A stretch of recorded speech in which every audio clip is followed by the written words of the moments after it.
फिर से बाहर आया है, पूरे भारत में फिर से बाहर आया है। झूमो नाचो रे, झूमो नाचो रे, मोदी सरकार आया है।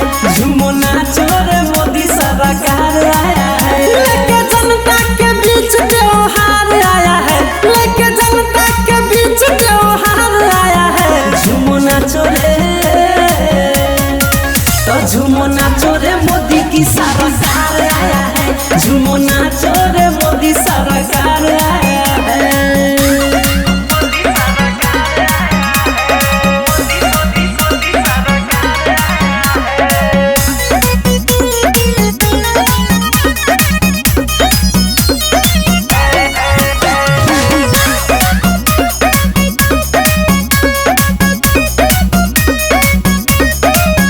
अरे अपने देश में सबसे बढ़िया मोदी की सरकार है। मोदी की सरकार है भैया, मोदी की सरकार। हाँ, देश की रक्षा करता भैया अपना चौकीदार है।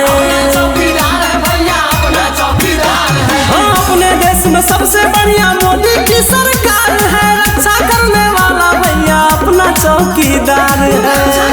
वाला भैया अपना चौकीदार। हाँ, इसलिए पूरा जनता का प्यार पाया है, इसलिए पूरा जनता का प्यार पाया है। झूमो नाचो रे,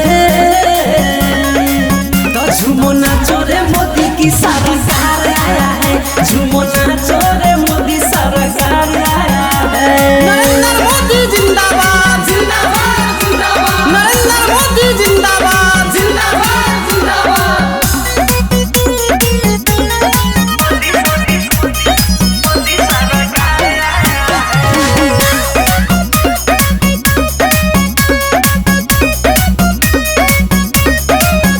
हाँ, हर घर में है गैस सिलेंडर, महिला का सम्मान है। महिला का सम्मान है भैया, महिला का सम्मान है। हाँ, पूरे भारत की जनता को इन पे ही अभिमान मोदी है। पे गुमान है भैया, मोदी पे गुमान है। हाँ, घर में दिए गैस सिलेंडर, महिला को सम्मान है। पूरे भारत की जनता को इन पे ही अभिमान है।